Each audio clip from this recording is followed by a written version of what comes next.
But meanwhile, I want to bring in the former Secretary of State, Madeleine Albright, who joins us here in our Washington Bureau. Secretary Albright, do you have a sense, you studied this situation, 4 years at the United Nations, 4 years at the State Department, who was responsible for this attack? I think it's impossible to tell at this time, Wolf, and it's very important to get all the facts straight. But what is essential is that the countries of the world who believe in democracy and human rights stand together. And the statements that have come out, I think, from other world leaders are very important. We all have to stand together. I ache for America tonight, but I know that we will rise to the challenge because we have the best system in the world. Is there, given the earmarkings of this highly sophisticated, very coordinated attack, that some sort of state sponsorship was behind it? I think it's tempting to speculate, Wolf, but I think that it's probably wrong at this time to make statements that point the finger. We need to look at the facts very carefully and then respond at a time and place of our choosing. We have the best military in the world. I have the greatest confidence in our military, and I support President Bush. We are all waiting to hear what he has to say. I think the unity of this country is now essential. But even at a time of unity, we've heard from many members of Congress, Democrats and Republicans today, members of Congress lamenting what they say was an enormous intelligence and security failure. Intelligence in the sense that the U.S. apparently had no advance indication that this was about to happen, and a security failure that 4 planes could be hijacked simultaneously. I think we will have a lot of time for investigation and finger pointing. I think today we need to offer our condolences to the families of the victims and the bravery of those who have rescued people, and remember that this country is a country of laws, and those who oppose us are only countries that do not believe in a system of laws and democracy and the individual freedom. You just heard the Transportation Secretary, Norm Mineta, say that travel in the United States is not going to be as relatively easy as it's been. There's going to be much tighter restrictions for Americans. They will have to endure what many Europeans have been enduring now for several years, given the terrorist operations unfolding there and other parts of the world. It's going to cause a reaction, as you well can understand, from the American public. I think that's the least of our problems. I know when I fly, I actually welcome it when I'm asked questions, and I think it is up to all of us to cooperate. But America can't be shut down. We have to remember that we thrive as an open society, and I think we have to take all the precautions and to try to find the balance between the freedom for which we are noted and the security which we need. Once the United States learns conclusively who was responsible for this coordinated attack, what should the response be militarily and diplomatically, politically?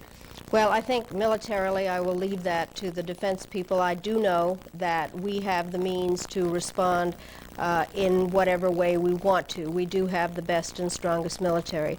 Diplomatically, I think it is essential to be in touch with our friends and allies, to seek their unified support. Terrorists know no boundaries, they know no limits, and this has been brought home to America this time, but other countries are being threatened, and we need to all stand together. Terrorism can only be dealt with internationally. You were the Secretary of State when the U.S. embassies in East Africa were bombed. Many Americans were killed, many other nationals were killed as well. The U.S., while you were Secretary of State, did bomb some bases in Afghanistan believed to have been associated with Osama bin Laden. A Sudanese factory was bombed. Clearly, if Osama bin Laden was responsible for this current attack, which has been widely speculated, of course, the U.S. retaliatory strike at that time didn't appear to slow him down at all. Well, there's no way to prove that, and the truth is that my worst day as Secretary of State was when those embassies were bombed and when I brought the bodies home and met with the Kenyans and Tanzanians who had been injured. The United States has to respond. We have to respond on the basis of the facts we have, not on the basis of speculation, and I think that the important part is for us to all stand together and be supportive of President Bush. We're going to be showing some pictures, Madam Secretary, of some U.S. warships. Recently, we're in Norfolk, moving out into the Atlantic Ocean, up the Atlantic coast to get out of port. We're taking a look at some destroyers and some frigates now. These are pictures of U.S. Navy vessels leaving the largest U.S. naval facility in Virginia, in Norfolk, clearly perhaps sending some sort of signal, some sort of sign to others who may be out there. What is that message? that America is strong and cannot be shut down, that we have the means to bring about some kind of a response to this, and that we have the strongest military in the world, and that we're proud of our military. General Colin Powell, your successor at the State Department, returning tonight from a visit to South America from Lima, Peru. What should he be doing right now? What do we assume he is doing to generate international diplomatic support for the United States position and for perhaps some retaliatory U.S. response? I can understand that he must be very frustrated not to be in Washington, because I was not in Washington when the embassy bombings happened. I was in Rome, and I came back right away, and what I'm sure he is doing is being in touch with his counterparts and mustering the kind of international support that is necessary, and I'm sure will be forthcoming from our friends and allies, because we're in all of this together. Madam Secretary, it was good for you to join us on this horrible day in American history. Thank you so much. Thank you, Wolf. Back to you in New York, Paula. Thanks so much, Wolf. We're going to try to give you a better perspective of the state of paralysis here in New York City tonight. Once again, we cannot confirm the number of injured, the number of killed here today, but we have just gotten confirmation from a union representing New York City firefighters that as many as half of the 400 firefighters that were initially sent to the World Trade Center area are presumably dead tonight. We have been told that victims have been transferred to some 70 area hospitals.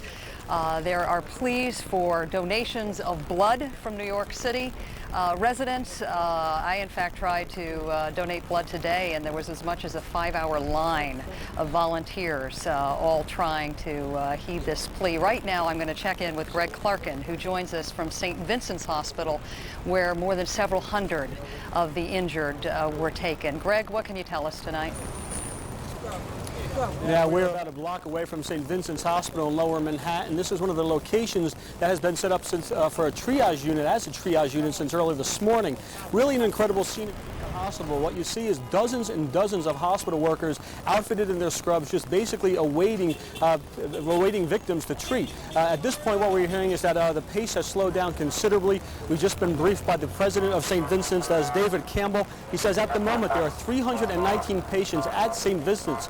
Of that, 50 to 55 are listed in critical condition. He also confirmed that there were 3 deaths at St. Vincent's.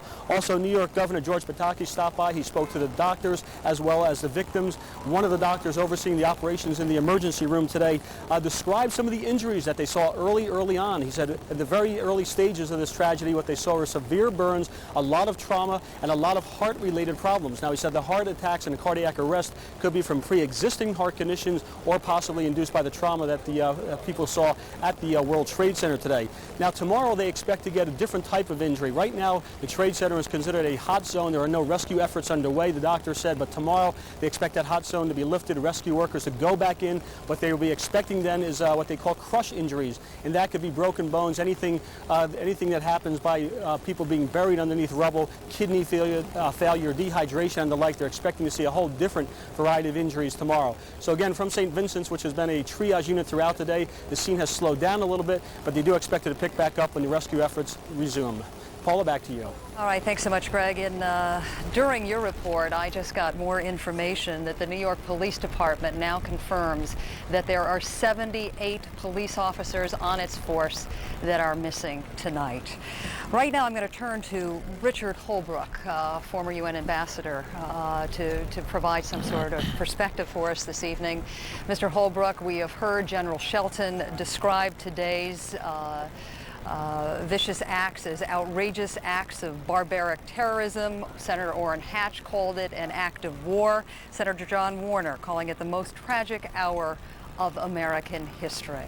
What is your perspective on this evening? Well, first of all, Paula, as a New Yorker and somebody who had the honor of being guarded by the New York City Police and working with the firemen, I am stricken beyond words at the information you've just mentioned about the death toll among the police and the firemen.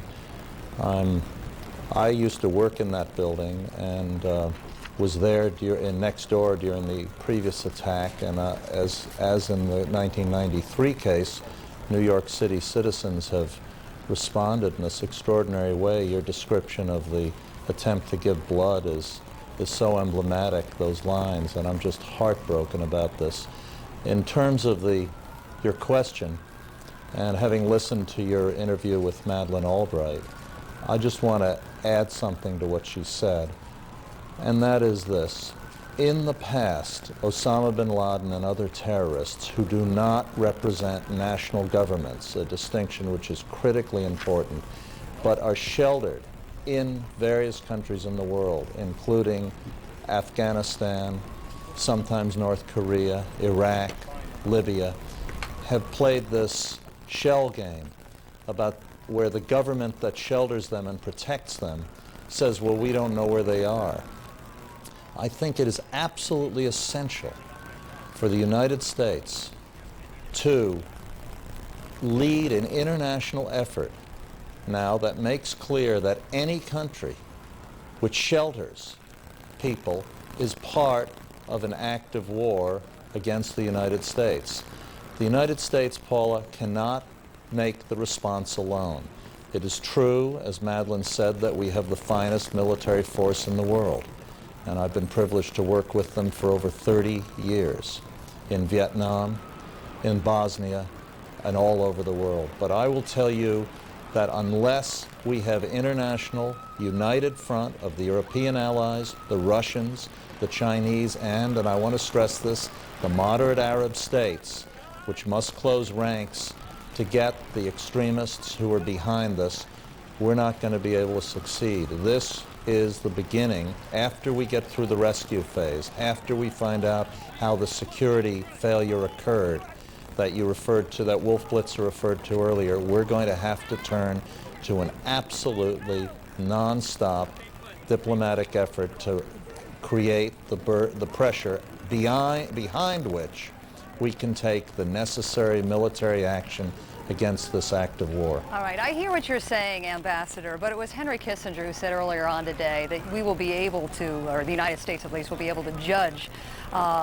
its friends by their level of support in trying to figure out who unleashed this fury today. What, though, realistically, do you think will happen in terms of resistance from some of these countries? I'm sorry, I don't understand your question. I heard the interview with Henry Kissinger, and he and I are in full agreement on this. Any government which shelters the people who did this has to be held equally responsible for it as an act of war. And we are going to have to mobilize an international coalition for that position as we prepare to take the necessary military responses. And I know that Henry agreed with that because I listened to the interview. Oh, no, I don't think I'm saying that anybody has misinterpreted the interview here, but I think there has been some suggestion by other guests that you may not get complete support here. No, I don't know whether we'll get complete support or not. The Taliban is denying any influence in this thing, but all the evidence seems to suggest that. John King and others on your excellent coverage have suggested that the administration is 90% sure it's Osama bin Laden. If some countries don't participate, let them understand that they're joining a coalition of terrorists who have declared war on the United States. The key nations involved are going to be the moderate Arab states, the Russians, and the Chinese and other countries which must isolate the cause of this. Osama bin Laden is not a government, but if he is indeed, as the administration appears to believe, behind this, anyone trafficking with him should be on notice that that is tantamount to an act of war by a government.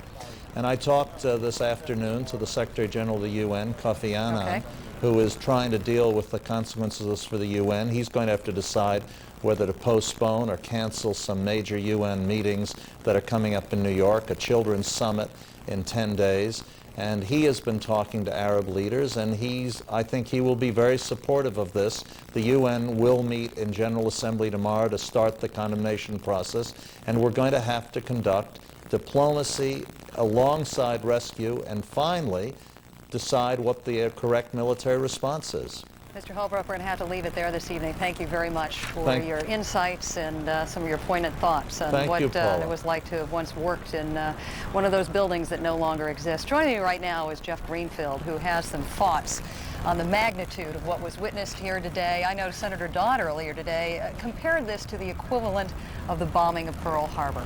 Right, and you know, he said, I don't think that overstates it. We may find out it will understate it. When Franklin Roosevelt told us that many American lives were lost on that December 8th speech, he was talking about 2,400 American servicemen and women. Unless a miracle happened 2.5 miles south of here, we are looking at a death toll that could dwarf that. The largest act of violence in American history, Oklahoma City, 168 dead. More people than that died just in the plains. And when you and I as New Yorkers look and we realize the landscape of New York has changed, the Empire State Building is once again the largest building, I would suggest to you the landscape of America has changed. We are going to wake up tomorrow in a different country. Our luck has run out. 6 people died at the World Trade Center in '93. We saved thousands more because the buildings didn't collapse. We averted terrorist acts in the past, not today. And I think we will not get on an airplane the same way again. We will not feel the same way about our security again. I looked at some numbers, Paula. The largest number of American dead ever in one day in this country was Antietam, the Civil War battle in Maryland in 1862, 22,000 dead. I hope to God we don't approach that number when all is said and done, but we're going to be possibly in that ballpark. And I think tomorrow, in some ways, may even be a worse day than today because the sheer magnitude of this event has kind of got everybody just excited and wondering. Tomorrow, the reality sets in. And I think you also talked earlier today how that reality turns from a sense of shock and in some cases a sense of outrage. We've already about heard what how has absolutely been handed this country. And one of the biggest issues we're going to be facing is drawing the line between a response that equals the horror of what was done and restraint. All right, got to cut you off here and go back quickly to Wolf Blitzer. I think Dick Armey is joining you. All right, Paula, just to remind our viewers that in a little bit more than a half an hour from now, President Bush will be in the Oval Office to address the American public. He's preparing his remarks right now, but our congressional correspondent, Jonathan Karl, is up on Capitol Hill, and he has the House Majority Leader, Dick Armey, with him. John? Well, Wolf, an amazing day up here, and we just had about 200 members of Congress, Democrats, Republicans, senators, and members of the House on the steps of the Capitol with a message. Now, we have here the Majority Leader, Dick Armey, Republican leader in the House of Representatives. Mr. Armey, you were one of those in the top leadership of the Congress that were whisked away from the Capitol this morning to a secure location, a classified location. What was it like in that room all day today? Well, we had the bipartisan leadership of both the House and the Senate. We were, of course, obviously, like everybody in America, seeking information, trying to understand exactly what's happening, where is it coming from, who's responsible, and how do we respond, measuring the threat to the nation and preparing ourselves to bring the members of Congress back to work at the appropriate time under the right circumstances and make the point that I made earlier. You may scar democracy, but you don't shut it down. We'll be back to work tomorrow. We think of this as a horrible criminal act. It is just inhumane. It's insane. And the American House and Senate, the Congress of this nation, as the President of this nation, will address that tonight. We will address the nation's business this week, and we will continue the process of finding the people who are responsible and bringing them to justice. Now, I understand that at least 4 times during the day, the Vice President briefed the members of leadership that were in that room at that classified location. What did you learn about that 4th plane, the plane that landed in western Pennsylvania? Well, we learned some things about that. At this point, the information is classified. It is clear that we do have a good investigation going forward. We are gathering information. There is a confidentiality on what we know, but we do know that this is a serious premeditated crime, and that I can say without any doubt or hesitation it's an international crime, and we will be able to find the people responsible in America. I believe, with the cooperation of all civilized nations, will bring these people to justice.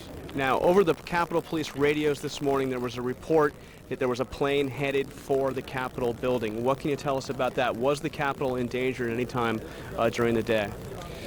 I don't know. We've tried to distill exactly what that report might have been. It could have been somebody's interpretation of the heading of either the plane that went to the Pentagon or the plane that went down in Pennsylvania. But there was a concern about the Capitol that caused Capitol Police, I think, correctly and prudently to vacate the building. All right. Well, Mr. Leader, I thank you very much for joining us. And Wolf, tomorrow, both the House and the Senate will reconvene. That very much this message that wants to be sent here is that terrorism will not stop the people's business, the work of the Congress from going forward. All right, Jonathan Karl on Capitol Hill, thank you very much, and thank Mr. Army as well. I want to bring in Senator Bob Graham of Florida. He's the chairman of the Senate Intelligence Committee. Of course, he's been receiving regular briefings throughout the day. We're hearing a lot of suspicions, Senator Graham, about who may have been responsible. Can you share what you know about that responsibility with our viewers? I would agree with Madeleine Albright. It's premature at this point to be identifying who the prime suspect might be. The number of potential suspects based on the complexity of this operation is relatively small, and I think we will soon be able to identify who the culprit is, but tonight is not the night. Has anybody definitively made any conclusions in the briefings with you and your colleagues about responsibility? Because, as you know, a lot of finger pointing at Osama bin Laden has been going on throughout the day. No, at this point there has not been a single primary suspect identified. Given the nature of this operation, the highly coordinated hijacking of these four airliners, is there some suspicion as well in the U.S. intelligence community that perhaps some government may also have been involved? Again, it's premature to try to determine who did it and who their collaborators might have been. One thing we do know is that we are going to, as a result of this and other incidents, reassess our ability to identify and prevent this kind of event in the future. Right now, we're in the stage of responding to a horrendous event rather than where we should be, which is congratulating on ourselves on the fact that we identified and were able to interdict the culprits before they were able to act. One of your colleagues on the Intelligence Committee, Senator Orrin Hatch of Utah, told us earlier today that as far as he had been informed, there was no advance warning whatsoever that these attacks were about to take place. Is that what you're hearing as well? Yes. There had been a general heightening of concern about the potential of terrorism over this summer, but no operational information that would have allowed us to have taken interdictive action against this specific event. Does that suggest to you, Senator Graham, that there was an enormous intelligence failure here, that the massive resources of the U.S. intelligence community had no indication whatsoever about this highly sophisticated attack? But what we do know is that there are several areas in which we have allowed our intelligence capability to degrade. We've allowed our human intelligence, spies, the people who can get inside the cells of a terrorist organization and give us information on motivations, intentions, capabilities that would allow us to interdict. We know that we have lost some of our eavesdropping capability, listening to what our potential adversaries are saying.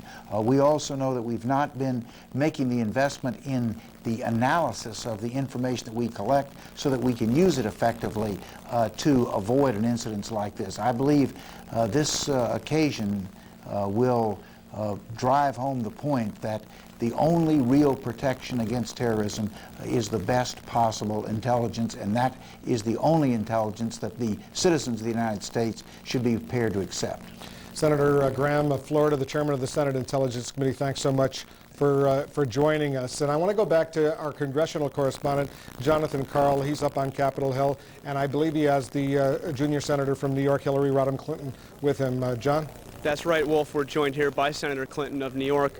Senator Clinton, you've been on the other side of Pennsylvania Avenue when something like this has happened, of course, when our embassies were bombed around the world. What do you think the president needs to come out and say when he comes out and addresses the nation shortly?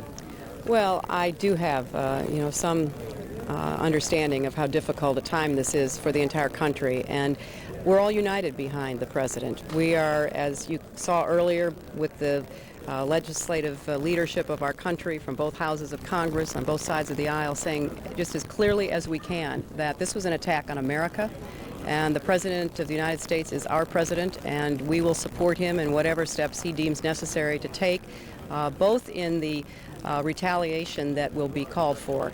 And also in the very important work of rebuilding New York and the Pentagon. We can't let these evil acts in any way deter us from, making it clear that the United States is resolute, and we are going to support the president. And are you getting any new information from law enforcement out of New York about just the extent of the loss in New York? John, I don't think we even have an inkling of the devastation. We've not really had the kind of coverage at Ground Zero that would show what I'm hearing. Rubble sometimes up to your waist. Our firemen and police officers wading through dangerous circumstances, trying to see if there are any survivors. The numbers of people who are injured and who we fear are casualties, I think, will be terrible once they are fully understood. I'm very proud of New York City. The mayor, the police, the fire, all the people working in the emergency front lines have done a superb job. But New York is the global city. It's the symbol of American leadership, and these terrorists made a direct hit on who we are as a people, and New York has responded, and the national government has to stand behind us. And Senator, you had told us earlier that you had spoken at length with former president, your husband. What is Mr. Clinton saying? Well, he's outraged and, deeply angry, as I think all of us are, but is absolutely behind whatever this administration chooses to do, because he knows how important it is to speak with one voice on behalf of our country. This is something that he and I believe strongly, having been on the other end of Pennsylvania Avenue. And let me say, too, that our country not only has to retaliate directly against those who perpetrated this attack, but we have to make it very clear that we cannot permit any state, any government, any institution or individual to pursue terrorist aims that are directed at the United States or any country with impunity. So I'm hoping that this is the kind of dramatic, terrible catastrophe that unites the entire civilized world, so that it's not just an attack on the United States, it's an attack on everyone who cares about, freedom and dignity and justice and humanity. Now, we're told that the Congress has never been evacuated before, not during the War of 1812, not during the Civil War. This was an extraordinary day. Of course, you are coming back. We had the display of unity on the steps of the Capitol. But is any business really going to be able to be done here? I mean, we've entered a new phase here, haven't we? I don't think so, John. I think that clearly, because of the uncertainty that surrounded first the attacks in New York and then the attack on the Pentagon, it was prudent for these buildings to be evacuated, and I certainly went along with that, as did my staff. I think, though, tomorrow you'll see that the Senate and the House will be back in session. We will be debating a resolution that really expresses our very strong feelings of outrage about this. And then we're going to be getting down to the hard work of determining what we need to do. I've, told my colleagues that this is the kind of devastating attack and loss of life that is almost beyond imagination. And, New York is going to need a lot of help. I was pleased that, we asked for an emergency declaration of disaster. I talked with the governor, and he's been extraordinarily involved in all of this. But we're going to need the federal government, the entire nation, to stand behind New York. Okay, well, Senator Clinton, we thank you very much for joining us. I know you've got a busy time ahead of you. Thank you. And Wolf, back to you. Thank you very much, John. Just to remind our viewers, we're standing by. In about 24 minutes or so, President Bush is expected to be in the Oval Office to address the American public on this tragic day in U.S. history here in Washington at the Pentagon early this morning. An American Airlines Flight 777, a Boeing 757 en route from Washington Dulles Airport to Los Angeles, was diverted after being hijacked and was slammed in, crashed in to the Pentagon earlier this morning. Paula, this has been a traumatic day in New York as well. Paula's on. Yeah, some of the images, Wolf, we're about to see again will be forever etched in our consciousness. The whole life of the city, as Jeff Greenfield said, changed forever at 8:45 in the morning. You're actually looking at the second attack on the South Tower of the World Trade Center there. The attacks were 18 minutes apart. We're going to show you images of thousands and thousands of people leaving these buildings that are on fire. Some 50,000 people work in this World Trade Center complex. Many of the roads and bridges were closed today by the city, causing people to have to find their way home on foot. Mayor Giuliani now has declared the lower part of Manhattan off limits to civilians at least until Thursday. All New York City public and parochial schools are closed tomorrow. All businesses below 14th Street in New York City will be closed tomorrow. Both the NASDAQ and the Dow Jones will be closed tomorrow. Airports throughout the country will be closed at least through noon, although there are some conflicting accounts of that. And Jeff, as I stand here on this balcony night and look back at the smoke continuing to billow from the wreckage of the towers, it is, the smoke is billowing. It makes you sick. The only sound of church bells ringing.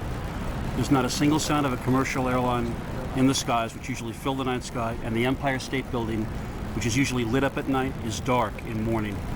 It's a scene as a lifelong New Yorker, I could not have imagined in my worst nightmare. I think one of the more poignant images this evening was watching our Congress sing God Bless America. It actually was one of the more affecting things. You got a sense that the political community, which so often offers prepared statements and goes in a partisan battle, this time they are simply overwhelmed by what happened, and that was a kind of small effort at affirmation. What happens tomorrow? I think the numbness is really going to start hitting, and so will the casualty lists. We have to confirm now that the New York Police Department is saying that at least 78 members of its department are missing tonight. A union representing firefighters here in New York City is saying of the 400 firefighters who were initially called to the scene, 200, Jeff, are presumed dead tonight. And that's only the people that have been counted by an official city agency. If 200 firefighters perished in the collapse of one of those towers. This is why I think tomorrow's going to be, as I said, a tougher day than today. We had earlier a gentleman on who was working on the 65th floor of the North Tower, the World Trade Center, and he said this is just becoming real to him for the first time. But I can imagine across the country, this sense of shock really will turn to outrage. And I think in terms of the impact of this, when people wake up tomorrow, when we begin getting the casualty lists, people are going to want to strike as hard as they can, and the question will be when and at whom. We're going to go back to Washington now, where Wolf Blitzer is standing by for another update. Wolf? We've heard so far, Paula, from the congressional leadership, from members of President Bush's cabinet, from the Defense Department, the Defense Secretary Donald Rumsfeld, the chairman of the Joint Chiefs of Staff.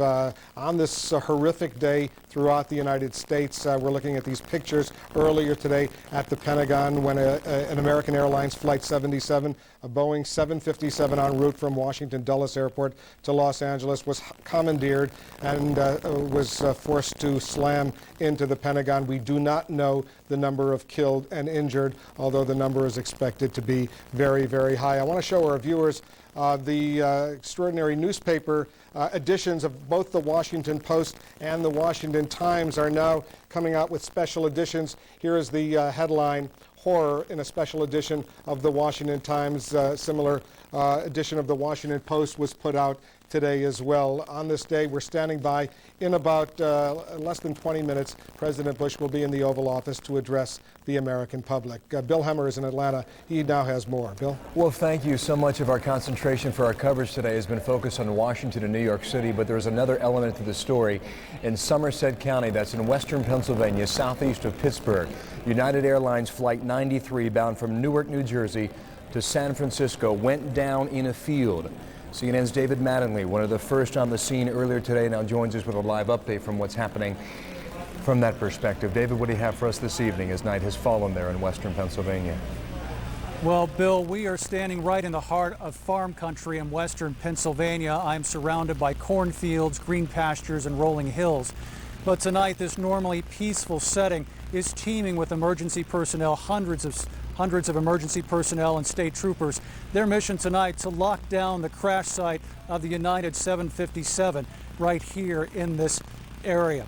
The plane went down in an old strip mining area. Views of the crash site indicate an impact crater about 10 feet wide and 10 feet deep and 15 feet wide.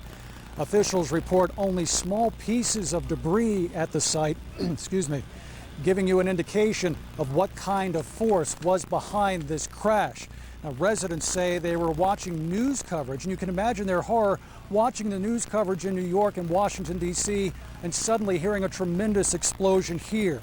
And the plane crashed with such a powerful force that people miles away say their houses were shaken.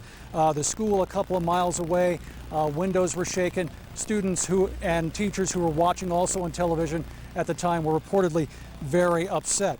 Now, this evening, Governor Tom Ridge surveyed the crash site, and he called on Pennsylvanians for their prayers, their blood donations, and to volunteer their skills in this time of emergency. We'd like to provide Pennsylvania's support if called upon to do so. And my plea to all Pennsylvanians is to, first of all, for your prayers. Secondly, for your blood. I think that the Red Cross would appreciate volunteers. There is a great deal of speculation here at the crash site regarding the reporting of a 911 call that reportedly originated from the hijacked plane and was taken by a 911 operator in a neighboring county. Well, at this time, there's no confirmation here at the scene of the accuracy of that report. The FBI has reportedly, again, taken control of that tape, but tonight will not confirm or deny anything regarding that tape.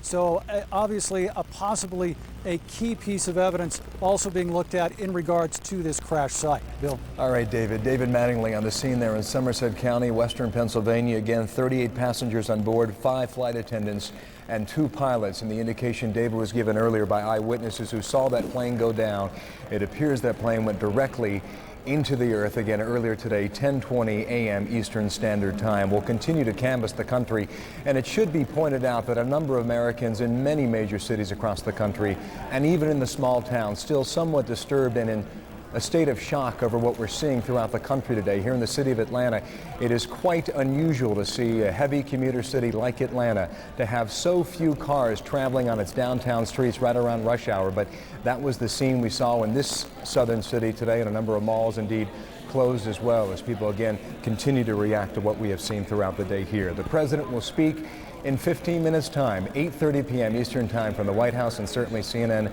will have live coverage when that happens. Back to Wolf now in Washington. Wolf. Thank you, Bill. And this statement just released from the Office of Personnel Management, the federal government here in Washington. Federal agencies in Washington, D.C. Will be open for business as usual tomorrow, Wednesday, under what is called an unscheduled leave policy. That means federal employees may take leave without prior approval, but federal agencies will be open in Washington. Our senior White House correspondent John King is over at the White House getting ready, like the rest of us, to hear the president, but he has a guest. John? Wolf, among those here helping the president prepare in the White House respond to this tragedy, Joe Albaugh, a close personal friend of the president, who is the director of the Federal Emergency Management Agency. Tell us, sir, if you will, very difficult to get any numbers on those injured and killed, both at the Pentagon and up in New York. Do you have any preliminary estimates, and what can you tell us about the federal response to help with the rescue efforts? It's premature for any numbers, John. I can tell you, I can tell the country that we're doing what we need to do. Either our teams are already on the ground in New York and obviously here at the Pentagon, or they're on their way and will be there overnight. 4 aircraft, commercial aircraft hijacked in a single day. Right. The American people watching the horror of this have to ask their federal government how. Well, it is a stunning incident. It really is. The how and why will come later. Right now we're concerned with recovery. Those folks that are missing, their loved ones tonight that won't be home, those are the folks we need to keep in our minds and in our hearts. We'll get to them as quickly as we can. As you and other members of the President's cabinet meet here at the White House, one announcement from Secretary Mineta, your colleague, the Transportation Secretary, look for no more curbside check-in, look for more security checks at airports and at train stations. Has the country, has our freedom to move about forever changed today? I'm not sure that it has. For the short term, it will, and I think most Americans will appreciate that. They will understand it. They will leave for their airports or railroads earlier. It's the right attitude to have at this time. I know your focus is on the emergency responses. Absolutely. You've been in these briefings today. any indications at all that the United States government has any firm evidence of who is responsible for this? That's not my department. I'm focused on the recovery right now. We have others that are focusing on that as we speak. And lastly, I know you need to get back inside the White House. What numbers are we talking about? How many people from the federal government and people that are at your disposal are responding to these various Well, we have over 5,000 people at FEMA, and I know everyone is deployed as we speak right now at some part of the country. All right, Joe Albaugh, We'll Director. do all we can. Thank you very much, sir. We know You you're bet, very John. busy tonight. Thanks for very joining much. us. Please You keep bet. us posted. Wolf, back to you now. Thank you very much, John. And I want to bring back CNN's Nick Robertson. He's in Kabul, Afghanistan, where he's been reporting for us via video phone. Nick, tell us the latest. We heard those explosions earlier tonight. What is going on right now?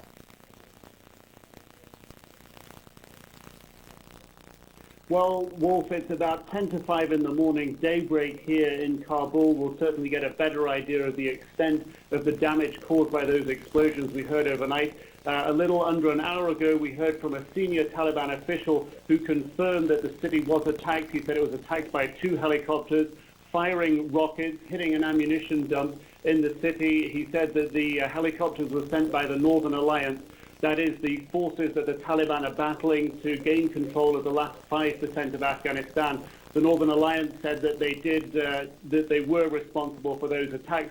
Northern Alliance very, very upset with the Taliban at the moment. At the weekend, their senior commander was the subject of a suicide assassination attempt that the Northern Alliance blamed the Taliban for. So in the civil war that's going on here, things are very tense at this time. An audacious attack. One analyst described the attack this evening. The front line of the Northern Alliance, some 40 or 50 miles from this capital, they flew helicopters in under the cover of darkness, switched on searchlights when they got into the city, and fired missiles at the city. In a few hours, Wolf, we expect the United Nations agencies here and several international diplomats here in the city to consider their position. We understand the United Nations often at times like this will withdraw its staff. In a few hours, we'll find out about that. Wolf?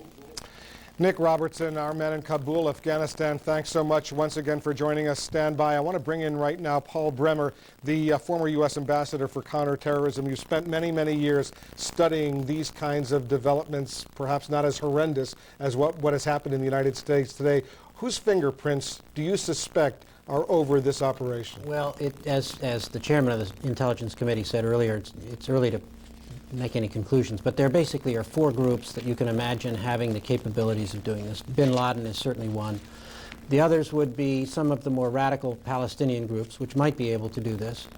And then, of course, there are 2 states, Iraq and Iran. And I think that's the list of possible suspects for the moment. And you've eliminated homegrown U.S. sponsorship the way that occurred at Oklahoma City. Yeah, I don't see that. That doesn't look to me to be the kind of operation those people have done. They're not suicide people. They like to get away. This is on a scale which goes way beyond anything I think that's domestic. We spoke earlier in the day, and you, of course, chaired a commission on counterterrorism that released findings earlier in the year. A lot of speculation about an intelligence failure that could have been predicted. In fact, when I spoke to you earlier, and I've interviewed you earlier, there has been a lapse in intelligence gathering, the human intelligence gathering, in other words, running agents or spies within these terror cells. Right, and as the chairman of the Intelligence Committee said, I think it's the most important problem we need to address now. The objective of a counterterrorist policy is to prevent Americans getting killed. It's not the retaliation, it's to prevent the attacks. And if you're going to prevent the attacks, you have to know ahead of time about them. And the only way to do that is to have a spy among the terrorists who's willing to talk to you. Our commission looked at this rather carefully and concluded that we've got some guidelines, some rules that were established in the CIA in the mid-90s that have the effect of deterring case agents from basically trying to engage terrorist spies. And I think this kind of attack shows again the importance of intelligence, the importance of taking a very aggressive look at human intelligence. Well, explain to us why, theoretically, the CIA would put these kinds of rules in effect. Does it make any sense whatsoever not to try to penetrate these terrorist operations? My own view is that these rules do not make any sense, that in fact if you're going to get good intelligence on terrorists, you're going to have to deal with some very unsavory people. The rules were put into effect because there were concerns at the agency at the time that it was associating the United States with people who might violate human rights or be criminals. Well, I sort of say, yeah, of course, that's what terrorists are. And if you're going to get intelligence about terrorists, you're going to have to deal with terrorists. That's a fact of life. And if you're running these unsavory individuals in these terrorist cells, you're presumably paying them for their cooperation. And as a result, I take it what you're suggesting, the CIA doesn't want to be in the position of having to tell Congress that they're paying these unsavory terrorists? Well, I think that's probably what led to these guidelines being imposed in 1995. I think that in the wake of this kind of an attack, we're going to have to take a close look at that, and my guess is that those guidelines will be changed. But what we have to do now is find out who did it, and then we have to prepare a retaliation that would, I hope, be the most vigorous military retaliation we can against the people who did it and any governments that were in any way contacted with this, including, if it's in Afghanistan, the Taliban. And I think that the day of sort of talking about terrorism is over now. We've seen the catastrophe that unfortunately many of us have been worried about. It's happened. Tens of thousands of people have been injured and maybe killed, and now's the time for real action. If the retaliatory strike does take place, and everyone assumes eventually it will, won't that, as some critics will say, just simply lead to more terrorism, the cycle of violence, as the State Department, and you once worked there, likes to call it? Well, I think you have to be careful not to talk yourself into a Hamlet syndrome when fighting terrorism. You can always make an argument against military retaliation because it's going to lead to something else. You can always say that diplomacy won't really work because other countries won't support you. You can say that economic sanctions don't work because other countries will violate them. And you can go down the whole list of options that are there and persuade yourself that none of them make any sense, and at the end you do nothing. And effectively, if you do nothing, then this is the kind of thing that happens. And I think the American public will, when they take a deep breath, want and indeed deserve a very strong reaction to this. And I think it will be interesting to see how many of our allies who are today giving statements of full support, how many of them are really going to be with us when the time comes for retaliation. Then's when we'll know who our real friends are. All right, Ambassador Bremer, it was kind of you to join us. Thank you very much. See you. Let's go back to New York, and CNN's Aaron Braun is standing by. Aaron? Well, thank you. We are waiting for the president whose day began in Sarasota, Florida, where he was going to make a speech on education. He then went to Shreveport, Louisiana, and then to Nebraska, to where the Strategic Air Command is based, and finally back to Washington. There are, it seems to us, moments in a president's term: the Challenger for President Reagan, the Gulf War for President Bush, Oklahoma City for President Clinton, now this, where the country looks to a president for information and reassurance. Our senior White House correspondent, John King, I expect we'll hear both today. Expect you will, Aaron. On a day that defies description, the president, we are told, wants to deliver a message of, quote, resolve and reassurance to the American people. Mr. Bush back at the White House now for a couple of hours. He has been briefed by the vice president and members of his national security team, the key members of the Bush cabinet here as well, trying to direct the federal government's response to this crisis. Mr. Bush will address the American people, as you mentioned, from the Oval Office here at the White House after a day that began in Florida, saw him go to a military installation in Louisiana, then a second military installation in Nebraska. All this as he tried to stay in touch with the national security team, and all this as the White House, the Secret Service, and the military decided whether or not it was safe to bring the president back to Washington. They very much wanted the political statement of the president returning to the White House to try to dispel any notion that this was a country under siege. Still, this is a key defining moment for this president, 8 months into office. We're just a few minutes away from hearing him on this day of tragedy in the United States address the American people from the Oval Office. And indeed, that political message that the government is functioning, that despite all that's happened, was repeated again and again by officials in Washington. Late today, I remember hearing Karen Hughes. It was almost the first thing she said. She was reassuring the American people that their government is running despite it all. This is the government continuation plan in the textbooks in Washington, D.C. This is a very young administration, and this is a major test, John. That's right, Aaron, and at times there is a conflict, if you will, between the security arrangements and the political calculations. The president being kept out of Washington, the key leaders in Congress being taken to a secure bunker outside of Washington, all that part of a protocol. Go ahead, Aaron. John, I'm sorry. I just want to tell our viewers that what they're looking at is a fire that continues to burn, and I assume this is a continuation until I'm told otherwise, at the Pentagon in Washington.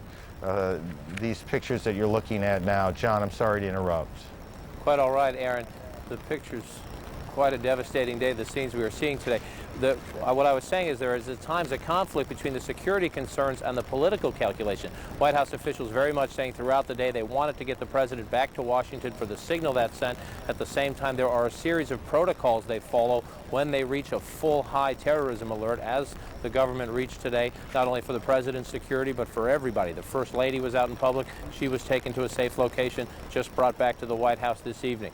President Bush now, though, meeting with his national security team in the Oval Office for what has to be an amazingly anguishing moment for him, but we are told he will deliver a statement offering reassurance and resolve to the American people and promising once again, as he has twice already today, to dedicate all the resources of the United States government and to call on all our allies around the world to find out who is responsible for these attacks today, and the president will promise to bring them to justice. Aaron? John, you know, this day it has been very long for all of us here, and we look back, you can still, I'm not sure you can see it on the TV, but we can still see the smoke coming off the Trade Center. 3 buildings have collapsed. These extraordinary pictures we've shown you of the planes as they literally hit that building is one of those images that none of us, and we suspect none of you, will ever forget. And Aaron, you know, given the horror and the scale of the tragedy that we've witnessed, I'm going to pose this question to Jeff. You wonder if anyone can deliver a speech that is as big as what has happened. That's exactly right, I think, Paula, that, you know, when President Reagan gave a speech after Challenger, that was an awful day. 6 people died. It was a terrible accident. Even Oklahoma City, horrible as that was the contained act of one madman. This attack on the United States, which is not an overstatement, in some way makes words almost, it's too much of a burden for almost any speech to bear. Yes, we want reassurance. Yes, we want resolve. Sure, we're going to get it. At the end of the day, you know, we still don't know how many people are dead because they can't even go into that rubble 2 miles from here. And, you know, Mayor Giuliani, Jeff, late today, talked in terms of a week, maybe a week, before we really know how many people have perished in that building. It is a long time to wait. There were a lot of phone messages when I was downstairs earlier from people wanting to know the answer to that question. How many people have died today? And that is simply unknowable. And you know what, Aaron, it is unknowable. That makes that so hard to answer is that city officials can't even get within that perimeter area. There is still debris falling from these collapsed buildings, and there are an untold number of people still trapped. And we know that there are a couple of hundred firefighters who are missing. There are 78 New York police officers who are missing. And nobody down there, 30 or so blocks away from where we are, wants to see that number go up. So they will wait until the building is as safe as it might get. It will never be safe to go in there. There will always be risk, but the risk will mitigate a bit over time, and then they will slowly start to go into the building, start to search for who may still be there. And that's days away. And that's why but that's why the president's speech tonight has such a burden upon it. The stark reality of that makes what the president has to say tonight probably as difficult a speech as any president, at least since Roosevelt's Day of Infamy speech. Probably since Roosevelt. This is one of those moments. The president now just a few moments away from addressing the nation from the Oval Office. He has not been back in Washington for very long. But now, from the Oval Office, the president to talk about the extraordinarily horrible events of September 11th. Good evening. Today, our fellow citizens, our way of life, our very freedom came under attack in a series of deliberate and deadly terrorist acts. The victims were in airplanes or in their offices. Secretaries, businessmen and women, military and federal workers, moms and dads, friends and neighbors. Thousands of lives were suddenly ended by evil, despicable acts of terror. The pictures of airplanes flying into buildings, fires burning, huge structures collapsing, have filled us with disbelief, terrible sadness, and a quiet, unyielding anger. These acts of mass murder were intended to frighten our nation into chaos and retreat. But they have failed. Our country is strong. A great people has been moved to defend a great nation. Terrorist attacks can shake the foundations of our biggest buildings, but they cannot touch the foundation of America. These acts shattered steel, but they cannot dent the steel of American resolve. America was targeted for attack because we're the brightest beacon for freedom and opportunity in the world, and no one will keep that light from shining. Today, our nation saw evil, the very worst of human nature, and we responded with the best of America, with the daring of our rescue workers, with the caring for strangers and neighbors who came to give blood and help in any way they could. Immediately following the first attack, I implemented our government's emergency response plans. Our military is powerful, and it's prepared. Our emergency teams are working in New York City and Washington, D.C. to help with local rescue efforts. Our first priority is to get help to those who have been injured and to take every precaution to protect our citizens at home and around the world from further attacks.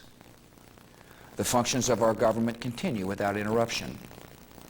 Federal agencies in Washington, which had to be evacuated today, are reopening for essential personnel tonight and will be open for business tomorrow. Our financial institutions remain strong, and the American economy will be open for business as well. The search is underway for those who are behind these evil acts. I've directed the full resources of our intelligence and law enforcement communities to find those responsible and to bring them to justice.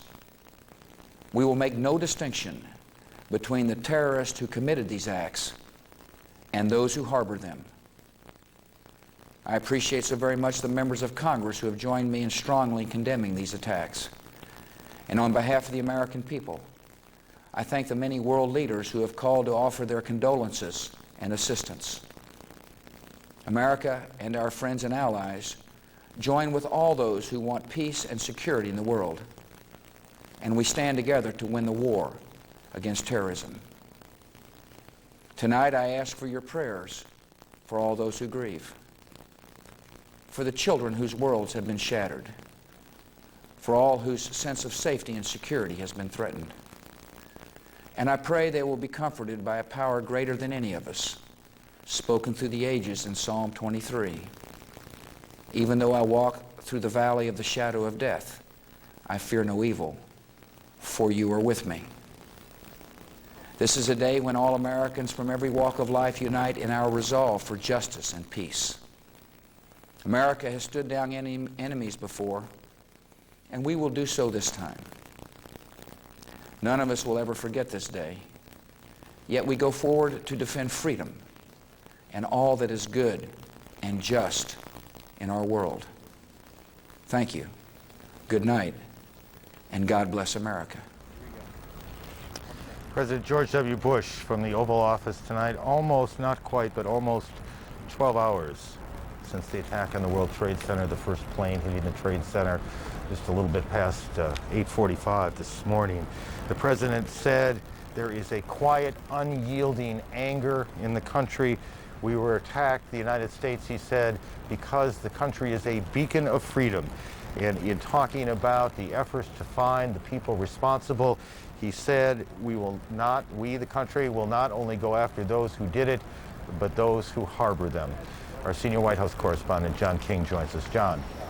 Aaron, the president also calling this a mass murder, and we've been unable to get any estimates on those killed and injured. The president using the term thousands when discussing those killed today in the attack. That last point you were just making could prove critical. The president saying the United States government will make no distinction between the terrorists who carried out this attack and those who harbor them.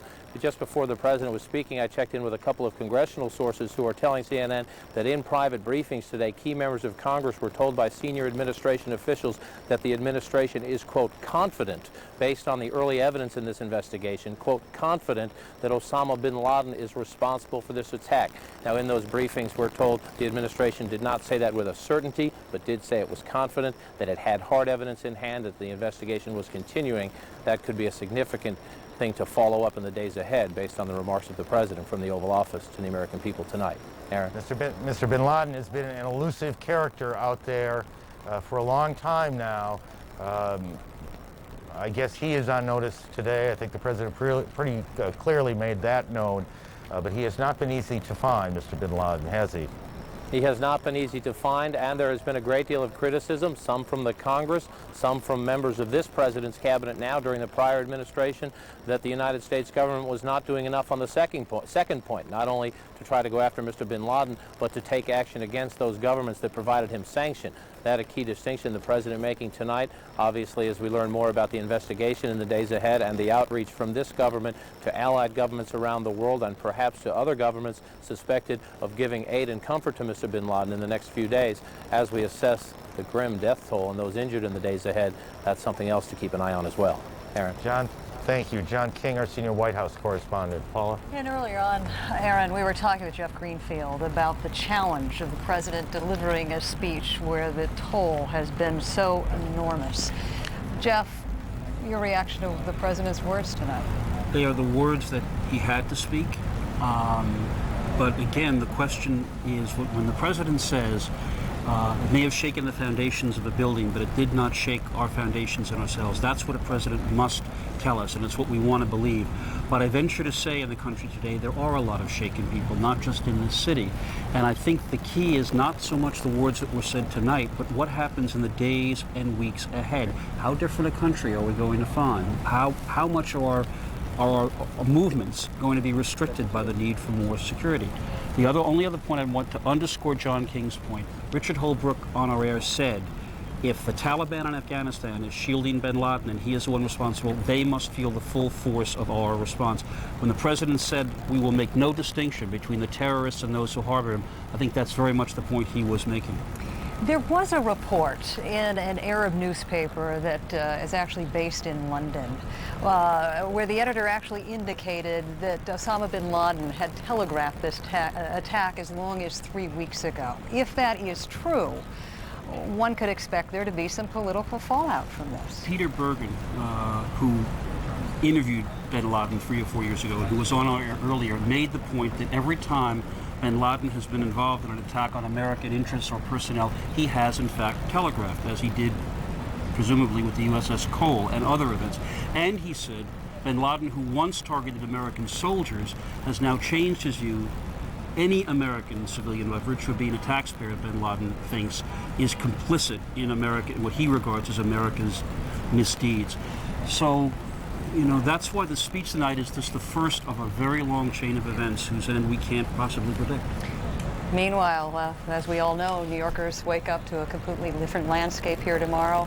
Public schools closed, the stock market closed, all flights in this country, domestic, international, postponed at least until noon tomorrow, maybe even longer than that. Let's check back in with Wolf Blitzer, who also has some more insights right now. Paula, I'm sitting in the Washington Bureau, as is Cardinal Roger Mahony, the Archbishop of Los Angeles, who joins us now. Cardinal Mahony, explain to our viewers what has happened today. Well, I think the very soul of our country has been severely tested. There has obviously been a great wound inflicted upon us. And there's great uncertainty in people's minds. There's great anguish. There's great outcry.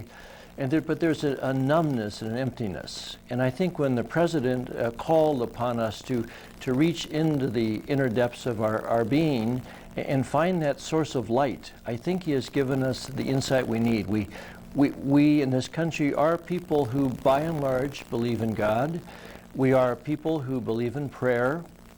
And I think this is the time, this is the moment when we need to rally our sense of belief, our unity as a people who believes and trusts in God. And as we speak, Cardinal Mahoney, we're taking a look at some videotape of the devastation at the Pentagon, not very far from where we're sitting right now. When parents will try to explain this evil that occurred today, how should they explain that to their children? Well, I think this is a precious moment for parents and families this evening, because I think children will be particularly terrified as they see all of these horrible things unfold on television. I think parents need to gather their children. I think they need to gather the family. And in whatever faith tradition they might have, they need to link today with their scripture, with the Bible, the Hebrew scriptures, the Quran, whatever belief system they have. This is an excellent moment to do it. I think also something that's significant today, as I drove over to the CNN headquarters tonight, and the city is quite dark. It occurred to me that terrorists live in darkness, and their evil deeds, they do not wish those to be seen. So I'd say to parents tonight, gather your family, get out a candle. If you have a candle, light the candle as a family, and let the children in the family see the hope that is in that light. And I'm hopeful that the President is going to declare a day of prayer this week, hopefully for all of us to come together in our various faith communities. But just as the terrorists tried through darkness to bring down the spirit of our people, I'd love to see people light a candle in their home, maybe put one in the front window. Let that light of hope and trust in God's providence in our lives, let that shine across our country tonight and tomorrow. Cardinal Roger Mahoney, the Archbishop of Los Angeles, thank you so much for those words. And I just want to throw back to our Aaron Brown in New York, but to remind our viewers that first crash occurred almost exactly some 12 hours ago when that first plane crashed into the World Trade Center in New York. Aaron? Well, thank you, and particularly thanks to the Cardinal.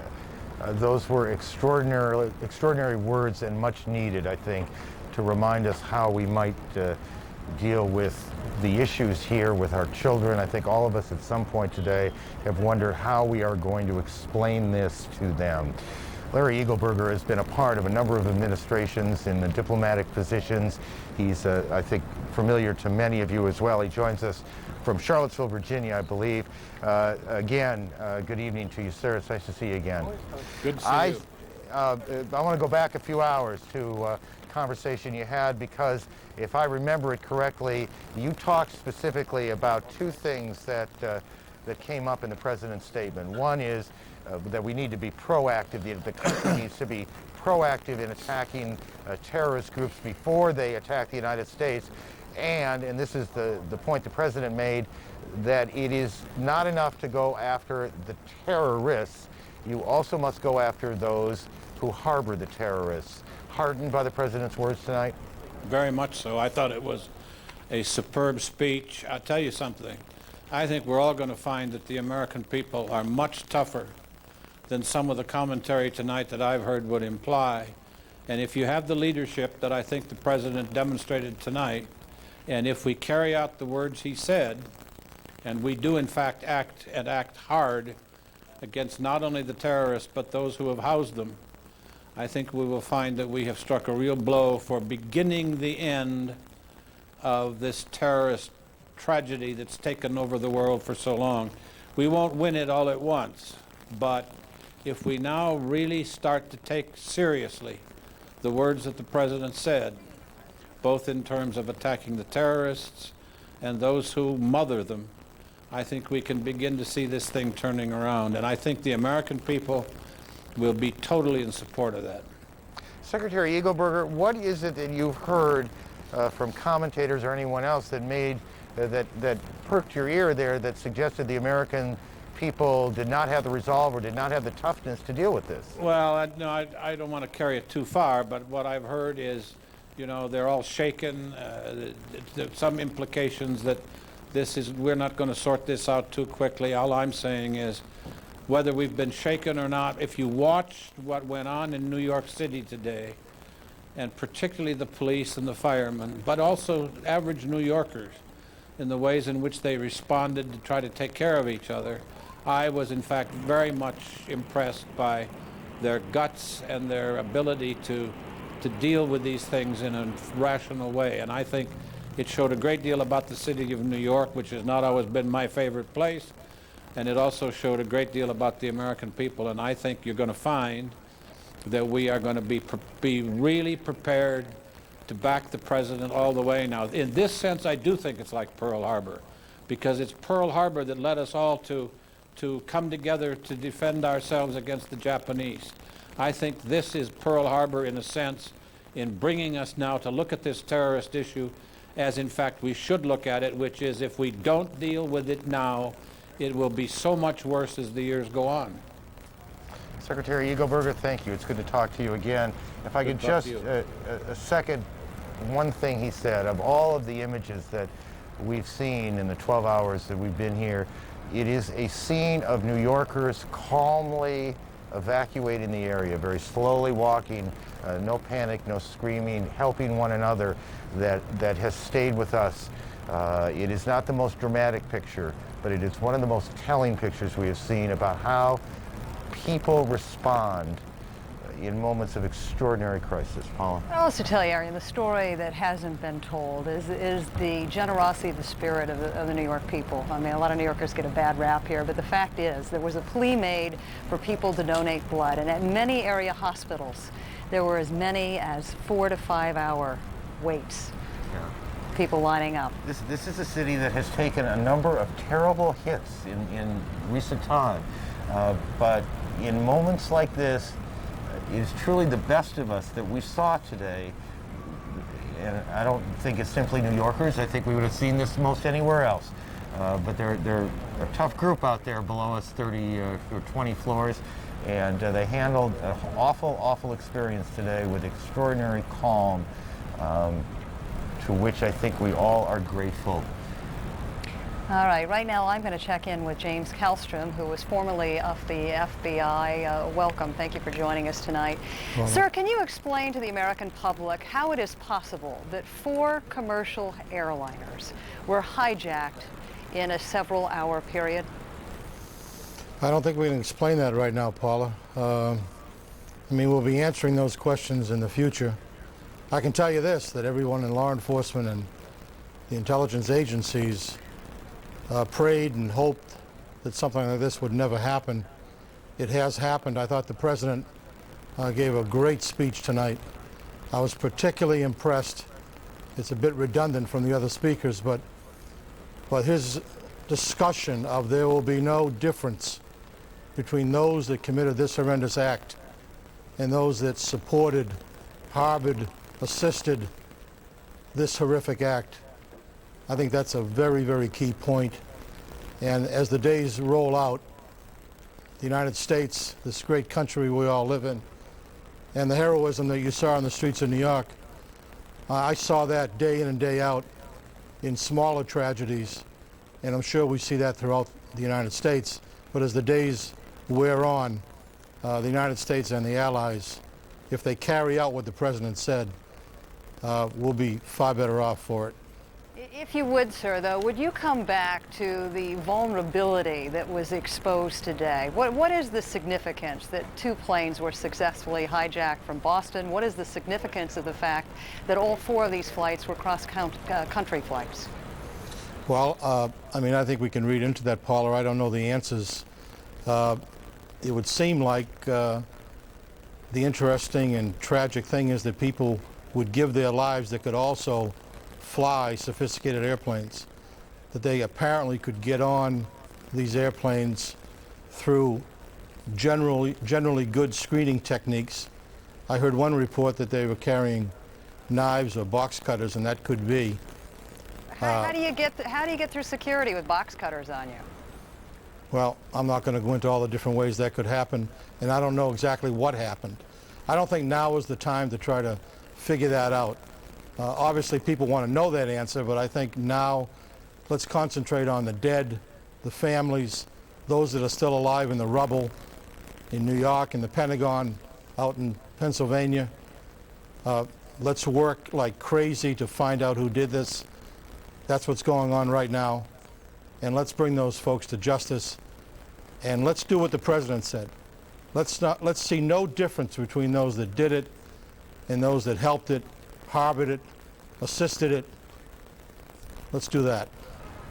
If you would walk us through the process that begins tomorrow. Rescue workers still are not able to penetrate that perimeter area surrounding the World Trade Center because of falling debris, because of smoke. Walk us through what we can expect tomorrow. More of the same. I mean, I think everybody is 24 hours a day now. I mean, I saw reports just a while back that close to 200 New York City firemen are missing. 40 or 50 New York City police officers are missing. And certainly all the people that are in the World Trade Center are missing. So there's been a valiant attempt already to save lives, and that'll continue. All right, Mr. Kallstrom, thank you so much for your time this evening. Right now, Aaron and I are going to hand this back to Wolf, who continues to stand by in Washington. Thank you very much, Paula. And I want to report what a senior administration official is telling CNN, that the President's National Security Council will be convening once again shortly to review what has happened and presumably to discuss some various options about what is happening. President Bush, of course, will be participating together with his National Security Advisor, Condoleezza Rice, Secretary of State Colin Powell, the Defense Secretary Donald Rumsfeld, and the Vice President Dick Cheney. When we get some information on that, of course, we'll report that as well. But I want to bring in CNN's Greta Van Susteren. You were at National Airport early this morning when that American Airlines Flight 77 slammed into the Pentagon. What did you see, Greta? Well, let me tell you, first of all, I was on a flight on a runway to go to New York. It was canceled because they said 2 planes had run into the building in New York, so they canceled our flight. I got off the plane. I headed back to my car to come back to work. I was on the rooftop of National Airport's parking lot, which is about 2 blocks from the Pentagon, and I heard something funny. Well, no, first my husband said to me, "We better get out of here," and I thought it was a little bit strange. My husband's acting a little bit like an alarmist. I turned back to look at him. I heard something funny. I looked over his shoulder. I saw something. I'm not sure quite what it was, but low level.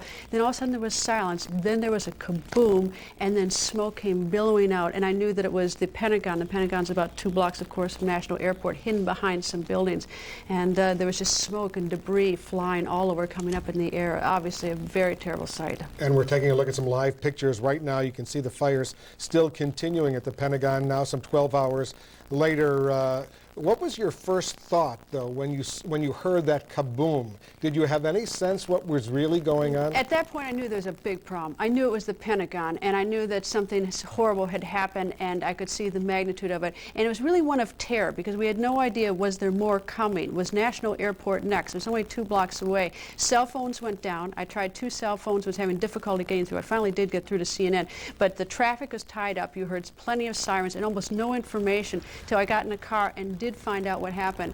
And always, in addition to having to witness this, several hours later, of course, I learned that someone who I know quite well, Barbara Olson, who's appeared on this network a number of times and whose husband is the Solicitor General of the United States, was one of the fatalities on the airplane. So obviously, and many other people, of course, are suffering tonight. But that, of course, is even more dismay. And all of us, of course, who've worked at CNN knew Barbara Olson very, very well, and our hearts and our condolences go out to her family and Ted Olson, the Solicitor General. A very, very sad day for the Olsons, of course, for the entire country.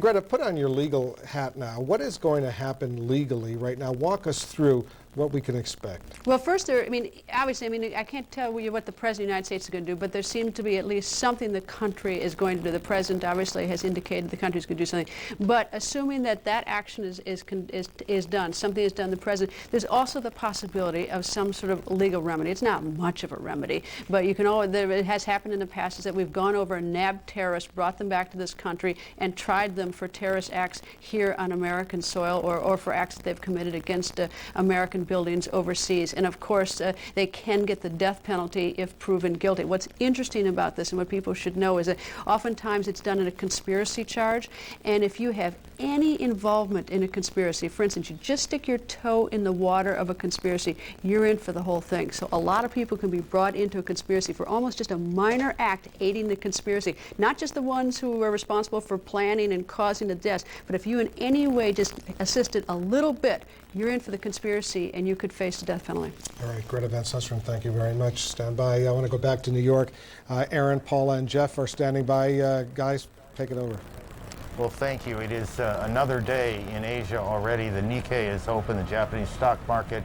It is already down 5.5% to a 17-year low.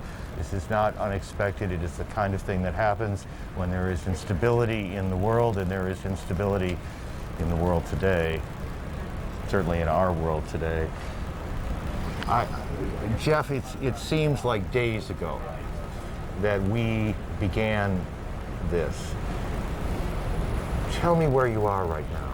I was thinking about waking up this morning in a city that was going to have a primary election for mayor and other city offices, in a country that was worried about an economy that might or might not be flattening, kids back at school for the first month, at a time when the big issues, when big events, when horrible events seemed behind us. That was the political climate we've all thought we've been in. And we are going to wake up tomorrow in just a completely different city and a completely different country emotionally. We wake up to a city tomorrow where the majority of the businesses below 14th Street, down towards the World Trade Center, are shut. Public schools closed, parochial schools closed, all private schools closed. No flights coming in or out of this country. Stock market closed. It's a new reality.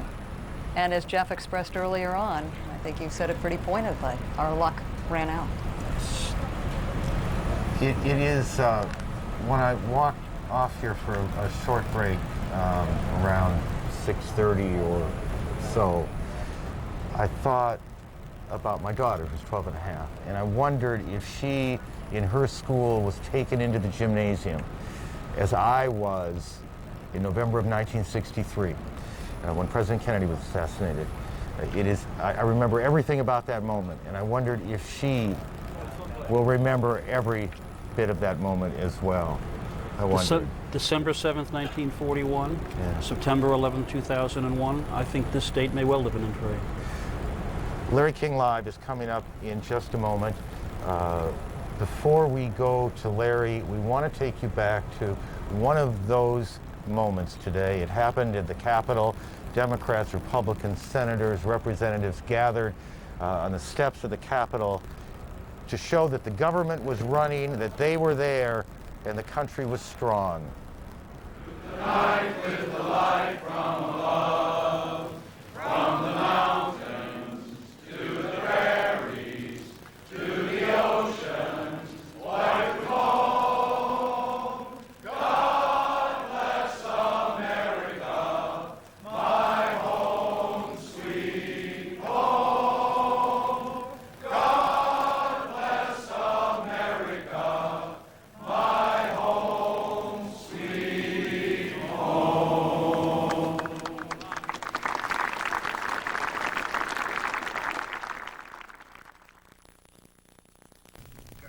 Tonight, America under attack.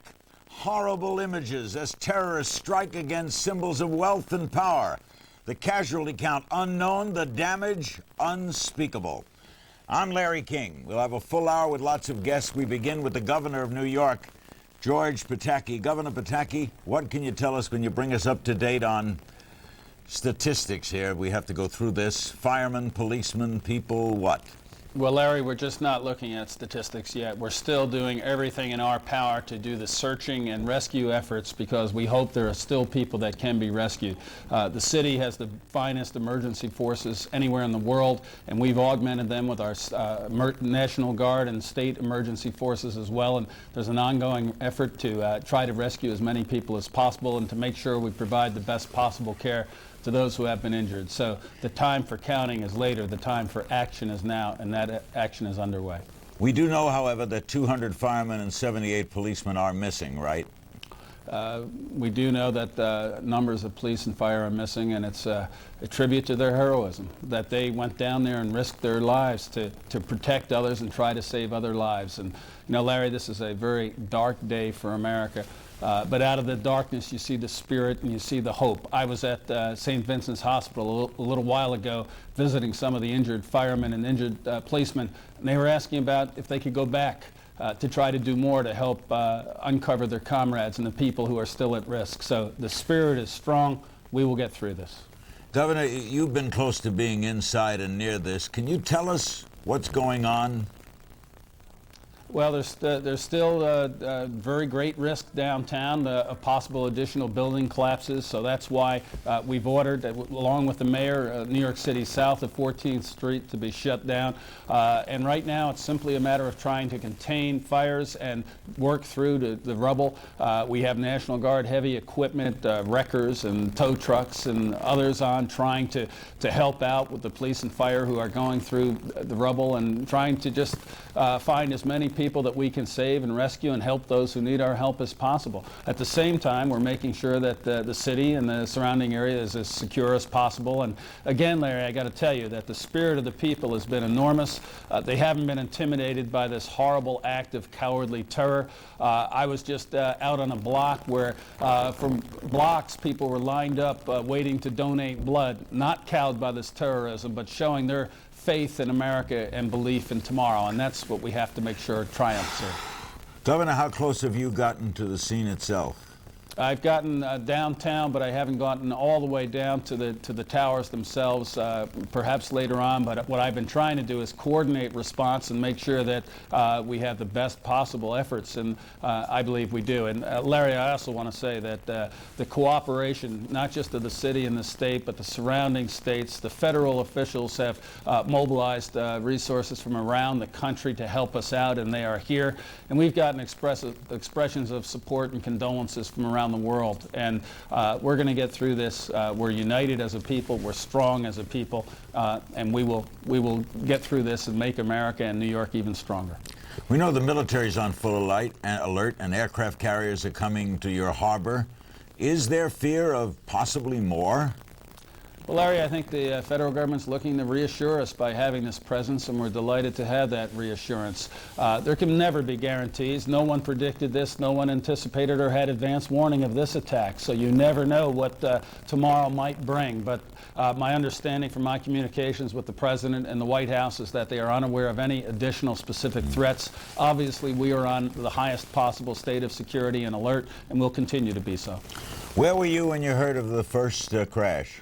I was in the city, and I got a call to turn on the television. There was a plane hit the World Trade Center, and then I saw the second one and immediately called the White House and spoke with the President in a very short period of time and urged him to shut down the airspace around New York, and they immediately shut down the airspace around the country. And who knows what else may have happened if the President hadn't taken that step. He was in Florida, so he patched you right through. Right. What was his response when you got him on the phone? He was very supportive, offering to do anything the federal government could do, told us that they had gone to the highest possible alert and were undertaking all the security steps that could possibly be taken. And then immediately after that, he shut down the airspace around the country, to his credit, and I'm pleased that that step was taken. Will New York airports open tomorrow? We're not predicting at this point. We'll stay in close touch with the federal emergency officials. They are calling the shots. They're the ones who are in charge of the security analysis, and they'll make the determination when the New York City airports should reopen. Thank you, Governor Pataki. Thanks for giving us the time. Thank you, Larry. Next, we go to Washington, D.C., where James Baker, the former Secretary of State, is standing by.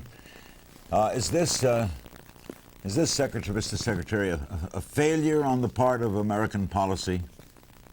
I don't think it's a failure on the part of American policy, Larry. I think that there probably were perhaps some lapses in security. It would be well, I think, for us to consider beefing up some of our intelligence capabilities, particularly our ability in the areas of human intelligence, which we have been sort of de-emphasizing since the 70s, but I don't think it's a policy failure. And if by that you mean that it's linked somehow to what may or may not be happening in the Middle East peace process, I would be very leery of making too direct a connection there. You know, my favorite suspect here, and I have no inside information with respect to this, is Osama bin Laden. He seems to be the favorite suspect of a lot of people. And this guy has done some things in the past that didn't depend on whether or not we were making progress toward peace in the Middle East or not. I mean, if you remember the bombings of the embassy in Kenya and Tanzania, the Khobar Towers bombing in Saudi Arabia. So I wouldn't make too direct a connection to the Middle East peace process. The president said we will take action and see no difference between those who committed the crime and those who harbored them. That's a direct threat against anybody around this. Do you expect to see retaliatory action soon? Well, I don't know how soon you will see it. I would expect to see it. We have contingency plans. We had them way back when I was dealing with these issues for the United States. And I remember well, as a matter of fact, Larry, when I was meeting with the foreign minister of Iraq in the lead up to the Gulf War in 1991, and I warned him against using weapons of mass destruction against American forces. I said the American people will demand retribution, and we have the means to exact it. And I think they took that to heart. They didn't use weapons of mass destruction, but I think the American people, following the tragic events of today, are going to demand retribution, and I think the United States does have the means to exact it, and I think we will. Mr. Secretary, when you fear terrorism, as all of us have to fear it to be logical human beings that surround us, did you ever think of anything like this? Not anything of this scale. I mean, you have to really be amazed, or at least I'm amazed, at the degree of success. 4 airplanes were hijacked. 75%, 3 out of the 4, found their targets. We haven't had a hijacking in this country in over 10 years. And yet these people were successful in hijacking the aircraft, not only hijacking them, taking control of them, flying them into their intended targets.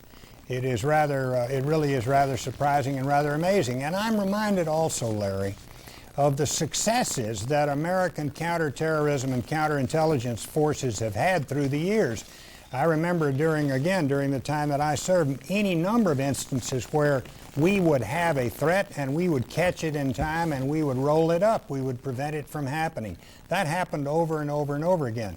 It didn't happen today, quite tragically. We didn't catch this one. Thank you, Mr. Secretary. Good seeing you. Thank you, Larry. Good to see you. Secretary James Baker, the former Secretary of State. Now we go back to New York. Standing by are Teresa Ward. She worked in the World Trade Center, in the number 2 World Trade Center on the 33rd floor.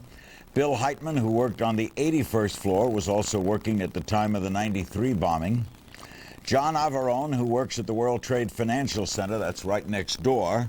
And Tim Cavanaugh, who works about a quarter-mile away from the World Trade Center. He was on the phone to a friend who works in the World Trade Center, was suddenly cut off. And Rose Arce, our CNN producer in New York, who's been on the scene. She's outside. There's Rose. All day long, it seems, on top of this. Let's start with Teresa. Where were you, Teresa? What happened? I was in my office, just starting my day, booting up my computer, having my coffee, and we felt the building shudder. And at first, we didn't really know what was happening, but we all sort of walked out of our offices and looked around. And as we looked out the window towards the West Side Highway, we saw nothing but paper and debris floating from the sky. It was, overwhelming. Did you panic?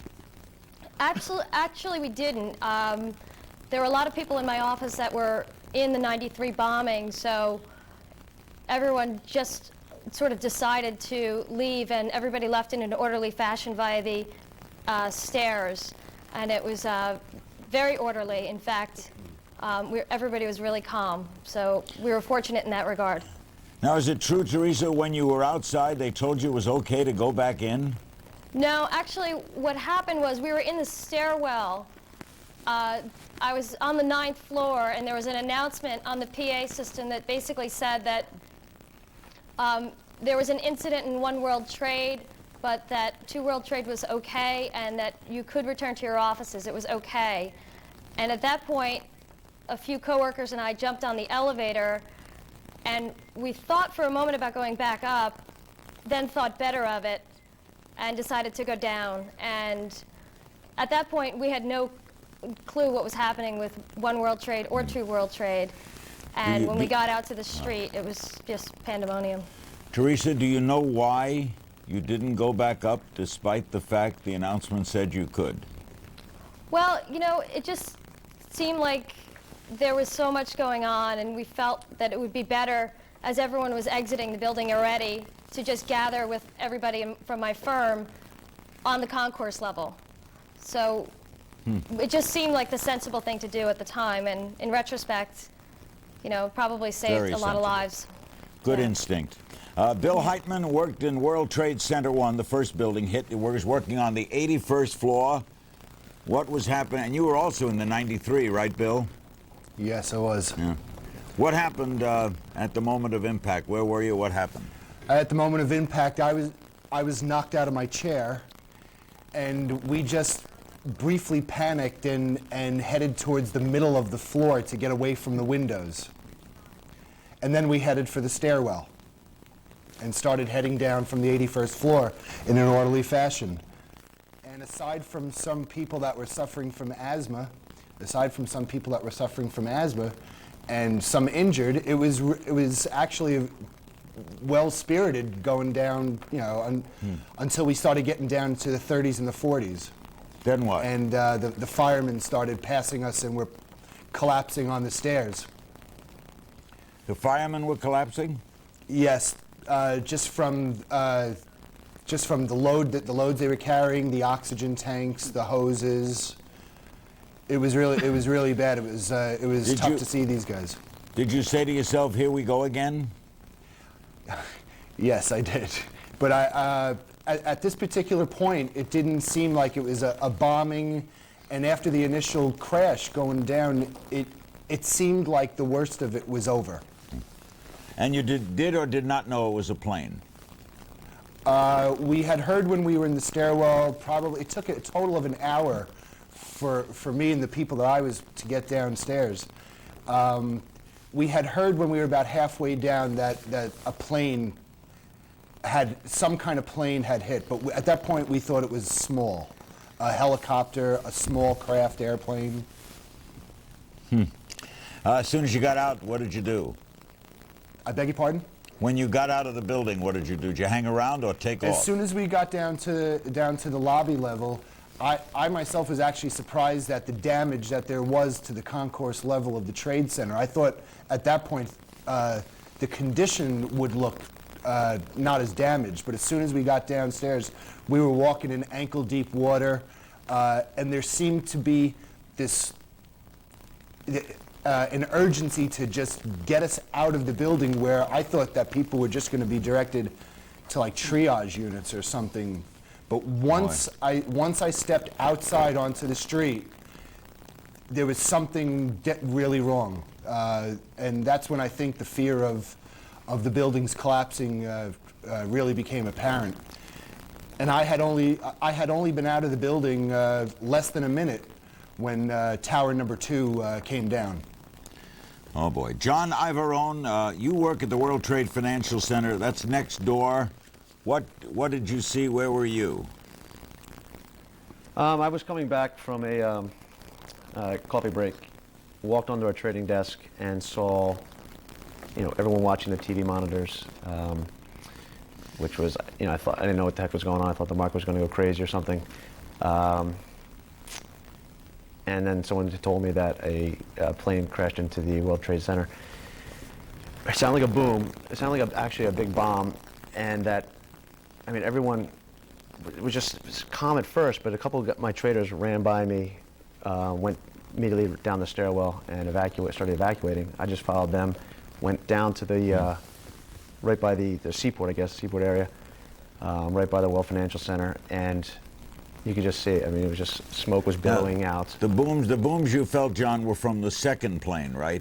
Because they were already looking at the accident of the first plane? Right, exactly. The boom was certainly from the second plane.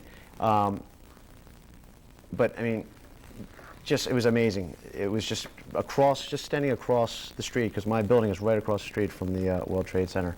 And and just watching, there's people up on the 8th floor just waving. What did you see? Did any people jump? I saw 15 to 20 people jump. It was, without a doubt, it was the most, I mean, at first I saw the debris coming out, and then you saw, it was definitely bodies the way they were, it was something you could never ever imagine, like even in movies, it was the saddest thing I ever saw in my life. Was there any fear for your building and your safety? Absolutely. I mean, being right across the street, of course, I guess when something like that happens, you don't start thinking about your building, but I mean, thank God, the one guy I was following just started running away, and I followed him, and we got to a place in Battery Park where you can actually, we just saw people just waving for like helicopters, anything, and then just, and I guess in fear of getting burned or something, they just leapt. So you were an eyewitness to death. You were an eyewitness to people jumping. Absolutely. It was, and I didn't realize it until, you know, getting home and watching it on television, what I'd really witnessed, and then that's when I had. Boy. Before we talk with Tim and Rose, we understand we have on the phone with us a member of the New York City Power Rescue Team. Are you there, sir? Yes, I am. Okay. What is the name of your group? What organization is it? Well, actually, we're fugitive recovery agents, and we're down here offering our assistance with federal authorities. We're waiting for the coordination, and then we will be going in with any other rescue teams. Can you tell us where you are right now? We were right down at the building assessing the damage for my team, and it was a little bit smoggy, obviously. We're covered in soot right now, and we're taking our break until we can coordinate what's going on. What early assessment do you have? Right now, it's a mess. It's like Beirut down there. I mean, it's really a mess. Can you describe it a little more? What do you see? A lot of debris all over the place, obviously. Chairs, we even saw airplane chairs, you know, over the place. That was really? Official, yes. Glass buildings 7-8 blocks away, smashed. You know, it's a devastation, completely. And have you seen any bodies? Not yet, we haven't. We're waiting for everybody else, waiting for coordination to get together, all the federal authorities, also state authorities, and then we'll join a team then. And what's your role? I am actually, we are tunnelers, really. We will go through the debris, small cracks, where, you know, anything that we can do. Why do you do this? It's what we do. You've worked lots of things, nothing comparable to this, naturally. No, nothing. I've never experienced something like this before. How long do you think this is going to take to go through? A long time. There's a lot of work to be done. A lot of work to be done. Thank you very much for speaking with us. We'll be in touch again. Okay, thank you very much, sir. Thank you. All right. Back to the New York Bureau and Tim Cavanaugh, who works about a quarter-mile away from the World Trade Center. As we understand it, Tim, you were on the phone? Actually, my friend's brother was on the line with him, and they got cut off immediately. And then I was on a conversation with his brother, and he told me that his brother had heard the first crash, and he was informing his brother of what had happened. And then all of a sudden the phone got cut off from him, and that was the last he's heard of his brother since. I brought his picture so that maybe if there's someone out there who can see him, who has seen him, or if he's in a hospital somewhere, maybe someone can call and let him. Can we see it? Sure. Where's the picture? It's right here on my hand. Want to hold it up? Okay, so we get a close-up of this. And he worked in the building? He worked for Cantor Fitzgerald on the 102nd floor. It's a guy I coach football with. I've known him my whole life. He's a great man. You are probably resorting to prayer. Actually, I walked from my office, which is a quarter-mile away, and it was desolate. It was like a nuclear bomb had gone off, and there were ashes like in the street, like about a foot to 6 inches of ashes, if you could imagine that, walking down the street. And I walked over to Our Lady of Victory Church, which is right down the street from Wall Street. And Wall Street, usually they have the barricades there, and there was nothing. It was gone. And you know, I picked up a piece of paper and I saw the paper and read it, and it was from the 106th floor of the World Trade Center, and I just knew that it was, you know, you couldn't imagine it. It was like being in downtown Beirut in America. Good grief. And on the scene is Rose Arce. Rose is a CNN producer in New York, a veteran CNN producer, and a very capable CNN producer. Where were you when this happened this morning, Rose? I can't hear Rose. Okay. I'm sorry, Rose. Okay. We'll have to check back with you, Rose. We're having difficulty. Let's go to Jamie McIntyre at the Pentagon. Jamie, first, we've heard the briefings earlier. What kind of shape is that building in? Pretty bad shape, Larry. It's nearly 12 hours after this plane slammed into the side of the Pentagon. The building is still burning. The firefighters say they have the blaze contained in an area, but it's still not under control. In fact, if you look right behind my head, you can see some flames licking out of the roof there. That's part of the firefighting technique of trying to cut the roof open and let the fire burn through in order to put this out. Nevertheless, the Pentagon is vowing, Defense Secretary Rumsfeld and President Bush both saying that the building will open for business as usual tomorrow. That may be possible if they just open the other side of the building, where, of course, the Secretary's office is, the Pentagon Briefing Room, the National Military Command Center, all on the other side of the building. You know, in some ways, there was a little bit of luck in today's incident in that this part of the building was under renovation. That meant that some of the new space that had just been renovated was not yet occupied, and it also had improved fire retardant capabilities. And on the old side, over basically in this direction, that part of the building, people had just moved out to get ready for the next phase of renovation, so there weren't nearly as many people as might have been in the building at that time of day. Nevertheless, Pentagon officials expect the death toll to be high, but they are not saying publicly what they think that death toll will be. Larry? And Jamie, have you been able at all to see the aircraft? Well, you know, earlier today I got right up next to the building and I took a look at some of the pieces that were outside. There were only very small pieces of that American Airlines jetliner, a cockpit that was all, a window that was all smashed, part of the fuselage that was bent and twisted, but most of the parts of the plane are still inside the building, according to people who've been in and seen it. Thank you, Jamie. Jamie McIntyre at the Pentagon. We have a panel of senators joining us, and before we check with them, here is just a moment of what the statement made tonight by President George Bush at the White House. Watch. These acts of mass murder were intended to frighten our nation into chaos and retreat. But they have failed. Our country is strong. A great people has been moved to defend a great nation. Terrorist attacks can shake the foundations of our biggest buildings, but they cannot touch the foundation of America. These acts shattered steel, but they cannot dent the steel of American resolve.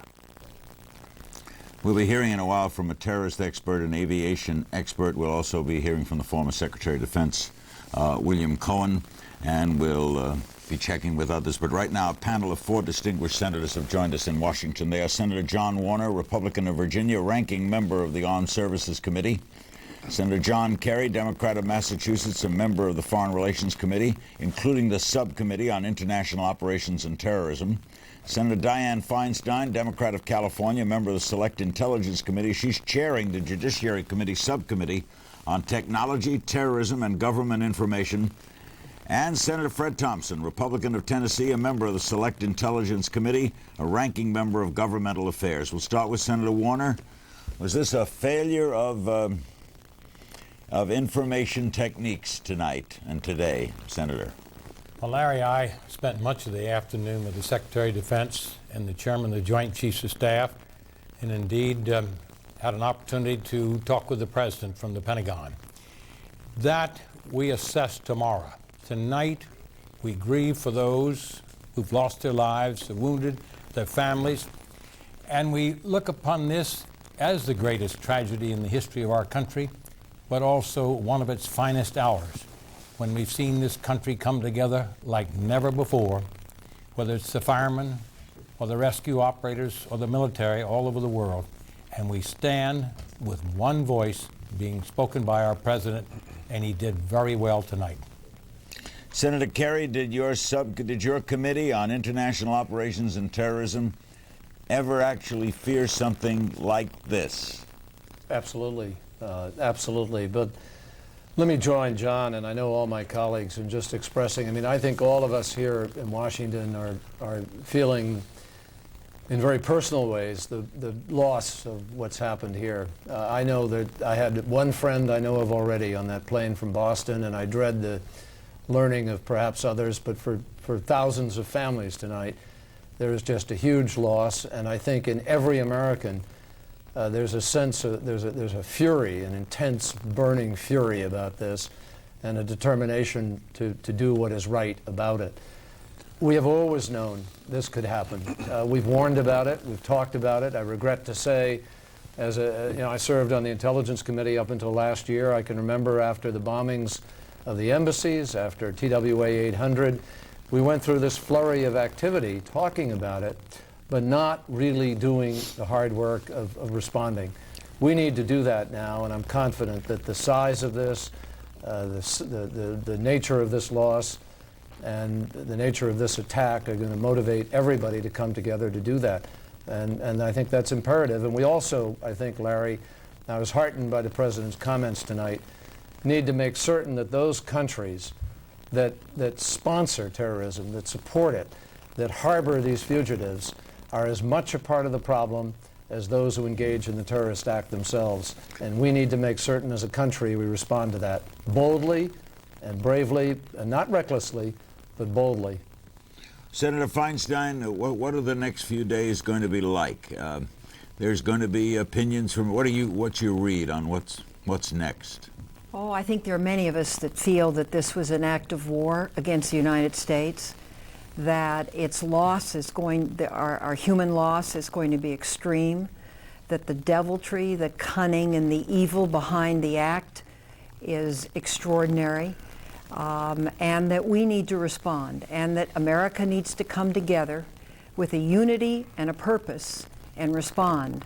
We cannot be a paper tiger. This act, in my view, it wasn't coincidence now that the World Trade Center has been the victim twice. And I think it's a symbol of America, and it's a symbol of what we want to protect as well. And so I think tomorrow morning at 10 o'clock, the leadership has announced that there will be a resolution on the floor of the Senate for many of us. And I'm one that believes very strongly that rather than arguing over missile defense, the asymmetric threat against the United States is the most serious one. And we've had a good indication of that today. Senator Thompson, President John F. Kennedy once said, when asked about his own safety, if someone is willing to give up their own life, that is almost impossible to protect against. What do you do when you have people like today, obviously in numbers more than 10 of the total 4 planes, who died for this? How do you counter that? Very difficult. I think there'll always be a window of vulnerability that we'll have. We're living in a different world now. I think we let our defenses down a bit after the Cold War and wanted to enjoy the peace dividend. But the fact of the matter is the world's a more dangerous place in many respects than it has been in times past. We're now seeing the other side of the technology coin. Technology has been a wonderful thing for us, but it also allows bad people to do bad things that they couldn't do a short time ago. We saw one form of that today, probably in the communications area.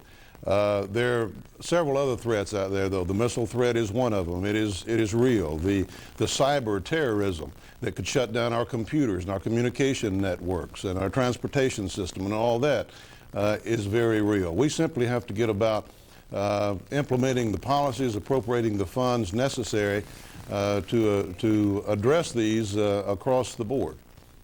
Senator Warner, what do you say to Americans in their grief about what they should do? You try not to let terrorism affect you, but people are not going to go easily to airports tomorrow. What do you say to them? have faith in this great country. We've survived, although this is the worst, we've survived other crises.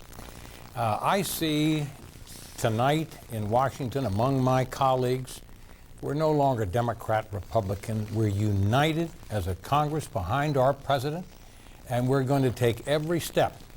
Number one, to find out what happened and see that it cannot be repeated.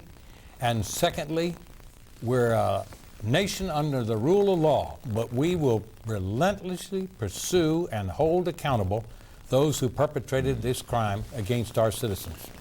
And when we pursue that, Senator Kerry, does America as a nation pursue it legally? Does it go through world courts, or does it take off?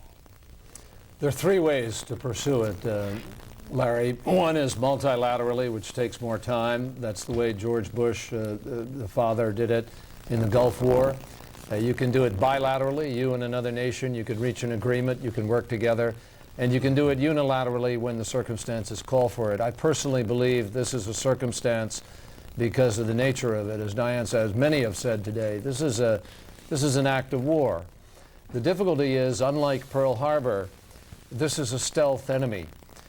Japan was identifiable. We knew where to find them ultimately, and after chasing around, and we could identify. Here, we know pretty much. I mean, there's a great certainty among many people about where the fingers point. But ultimately, we don't want to be a terrorist ourselves. We have to do what we do with the knowledge and the certainty that we can determine, but we must be prepared, absolutely, to move unilaterally if we need to protect the honor and the civility that we stand for. And I think that everybody in this country would support that based on the proper response with the proper information. Senator Feinstein, what if? What if it's bin Laden? What if it is bin Laden? Well, what do? You go into Afghanistan, you look for him, you bomb. What do you do? I don't think America can be a paper tiger in this instance. This was a major attack, and let's face it, there isn't going to be chaos. We're not going to bend down. We are going to rise up as one people. And it's got to be stopped, and you have to ferret it out. I agree with what Dick Holbrooke said on this network earlier. You've got to work with our allies, the NATO allies, particularly Russia, China, and the moderate Arab countries. That's Egypt, that's Jordan, that's the Saudis. And we have to make a statement that is so strong that any country that harbors, that trains, that gives money to, that supports, becomes an enemy of the civilized world. Because if this can happen here, it can happen in other places. Terrorism, as our report will say very shortly, isn't a crisis, it's an ongoing condition. And we've got to change the condition. So I must say, I feel very strongly about this, that the United States must respond. Those of us that have had the classified briefings over a period of time understand some of the networks that are functioning out there, even in this country, as a matter of fact. And it's not too difficult to put together 2 and 2, and I think get 4. All right. Larry, Senator Thompson? Can I just say that Putin was one of the first heads of state to call our president. And the Secretary of Defense this afternoon, colleagues, I was there when he talked with the Russian defense minister. That's an example of the type of support we're getting. The world has got to come and help us solve this problem, because terrorism is a common enemy to all of us. And Senator Thompson, if the state that harbors them is as responsible as those who commit it, therefore are those civilians in peril? Yes, they are. The powers that be in those nations have put them in peril. Saddam uses his civilians, as we know. There's no way around that, but we've got to face up to it. I agree with Diane that the greatest deterrent that we can have is the knowledge in the minds of potential terrorists around the world that there will be swift, accurate retribution. Unfortunately, there's just no way around that. And Larry, could I just Thank you. We're out of time, but we'll do a lot more with you in the nights ahead with all 4 of you and others. Secretary William Cohen, the former Secretary of Defense, will be joining us. As we go to meet him, there was an extraordinary scene on the Capitol steps tonight. Look at what happened. Watch.